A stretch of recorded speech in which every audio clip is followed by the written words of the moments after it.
Now, on his way to the cage, presenting TOMA FLORIN.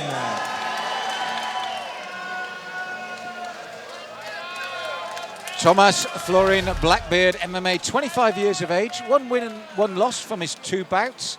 Sees himself as a real pressure fighter, and he said on this one, what he's worked on most is his striking for this, because ironically his opponent thinks that Thomas will probably come here to take him down. So what has Thomas done? As we've seen so many times tonight, he's worked on his striking. Yeah, that's right. Loves the challenge as well. He said, look, I don't want to go out there and have an easy fight. I don't want to go out there and have a walkover. I want to go out there because I'm going to have so many people out there to support me tonight and show that I can be the better guy against the guy who on paper looks really, really, really good. I need that challenge. And for him, the opportunity to take that here in Rise of Champions was just a dream come true.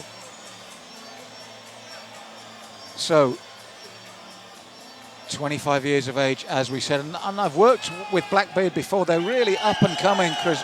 Very good camp, very keen. Put on good promotions themselves as well. So we've got a real upcoming team here. You bet. The Romanian is in the ring. And now, welcome his opponent, set to make his way to the cage, presenting GIOVANNI CORDANI. GIOVANNI CORDANI from the Raptors, 23 years of age, 2 wins and 1 loss on his record.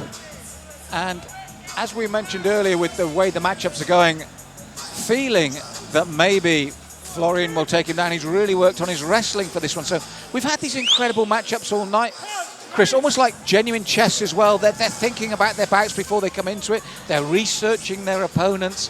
There's a real professionalism despite the amateur aspect. That's right. CORDANI started his career with a win, then got stopped almost 12 months ago at Rise of Champions 4 by Alan Chirilla. That was a devastating loss. He said, look, I went back to the drawing board and I held faith with my team. He said, look, I trained with UFC veterans. I trained with the likes of UFC prospect Nathaniel Wood himself. So that's a tall order. I'm going to go out there and I'm going to show why I am the better man. I love the clash that we're getting here. CORDANI is in the ring. Rise of Champions is set for a catchweight contest at 80 kilograms or 176.6 pounds. We are ready for 3 3-minute rounds of amateur combat action. Now we introduce first the blue corner. He stands at 5 feet 10 inches tall and weighing officially at 176 pounds even. As an amateur, he stands 1-1. He fights out of Blackbeard MMA, presenting TOMA FLORIN. And across the cage, his adversary, standing 5 feet 9 inches tall. He weighed in officially at 174 pounds even. As an amateur, his record stands at 2 wins against a single defeat. He fights out of Raptors, presenting GIOVANNI CORDANI. When the action begins, your referee in charge, Sam Amidi.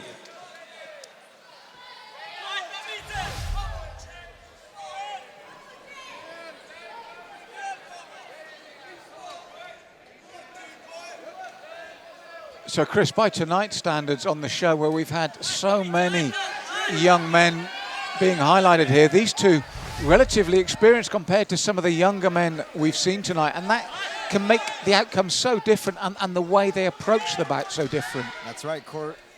CORDANI looking for those low kicks right away in the red corner. In the blue corner, TOMA FLORIN eating the inside low kick, and it chopped a little bit high there. You can understand what CORDANI was trying to do, but the problem was when you chop up at that kind of 45-degree angle, well, results may vary. That's right, and Florin, he's got a big traveling fan club right behind our commentary position, Chris. Very vocal when he came in. On the VIP area, there's a lot of people that stood up from their table, so he's brought a lot of people to the table here tonight, literally. Certainly a partisan crowd, though. CORDANI got some fans in the bleachers. Mentioned it in the walkout. Florin came into MMA in Romania. Big right hand. I think that found its mark. CORDANI felt there. He thought he'd been cut. He felt that left eye. He felt the impact. But again, there's that chopping low kick you mentioned, and it's much better when he throws it that low. You can take your man off balance and follow up. But he's got to watch for that Florin right hand. He's shown it a couple times there. I like that. He stung Florin and he wants to make him worry about that tool. That's the thing. It's not necessarily when you land with it and score. It's about making your opponent concerned, and then you do something else. Yeah, Cordani looking to walk Florin down and looking to double up the left. Nice kick again there from Cordani. And again, going body, going legs. I like it. What he's got to worry about, though, Chris, is when he commits fully to that right-hand counter. He's already seen the danger of the right hand, and he will be exposed when he throws that low kick and comes in with it. Pumping the jab, Toma moving forward. And again, a kick from Cordani. I like the kicks. Toma doesn't really seem to want to try to take him down. He wants to land those hands. And when a guy's punching you, the kicking game can work. In contrast, we mentioned the right hand of Florin. Look at the left eye of Cordani now. Very red, very raw. It's close to being opened up, Chris, if he continues to land those rights. Both guys are putting pressure on each other, but it's different pressure. And that's the fun thing to watch in MMA, when you got two guys who love to move forward, but they do it differently.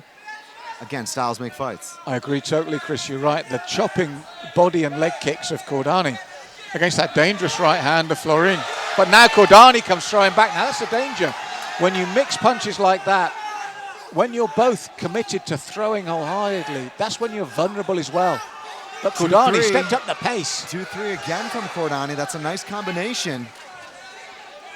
Florin just throwing nothing but haymakers in return. He's kind of using that peekaboo guard, and I don't necessarily like that in MMA because it can leave you susceptible to techniques like that. Spinning back, kick, and Samamidi steps in. What a beautiful stoppage. As you said, Chris, it was a dangerous maneuver. Florin, he's recovered quickly, but I think Samamidi did the right thing. The kick, he suddenly reacted. We've seen it so many times, a delayed reaction. When he reacted, Cordani flew in, throwing haymakers, and Samamidi thought, do you know what, safety, I've got to stop it here.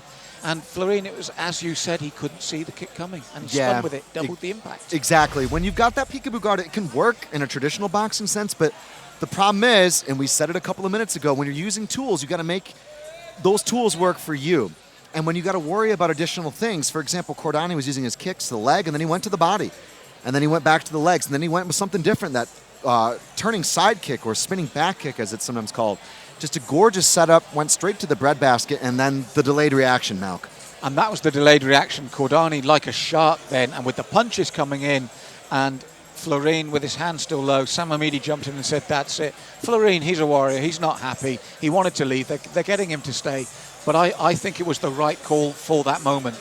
That's the thing, when one of those shots hits, everything can shut down. And although he's certainly probably okay at this point, in the moment, that was the difference, and that was the correct call. Great stoppage by Samamidi. Ladies and gentlemen, our referee called the stoppage to this bout. 2 minutes, 39 seconds into the first round. Declare it your winner by TKO, Giovanni Cordani.